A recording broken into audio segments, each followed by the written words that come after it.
Hey there, quantum traders! Ready to step up your trading game with some pro-level secrets?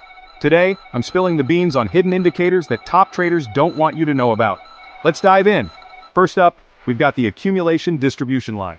This nifty tool helps you see the flow of money into and out of a security. It's all about volume and price movement. When the line is moving up, it means buyers are in control. Down, sellers are in charge. Simple, yet powerful. Next, let's talk volume profile. This indicator shows you the volume traded at different price levels. Imagine slicing a price chart vertically and seeing where the most action happens. This helps you spot support and resistance levels like a pro. And then there's order flow.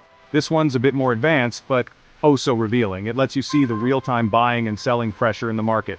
Think of it as peeking behind the curtain to see what big players are doing. Now, let's not forget the psychology of trading. Market sentiment is a biggie. Fear and greed drive the markets more than you might think. So, always keep an eye on market news and sentiment indicators to gauge the mood. And here's the secret sauce. Combining these indicators can give you a big edge. It's like having a superpower in your trading toolkit.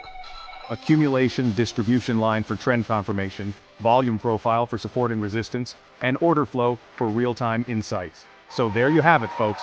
The hidden indicators that can transform your trading game. If you found this video helpful, smash that like button, subscribe for more trading tips, and drop a comment below with your favorite indicator. Until next time, happy trading.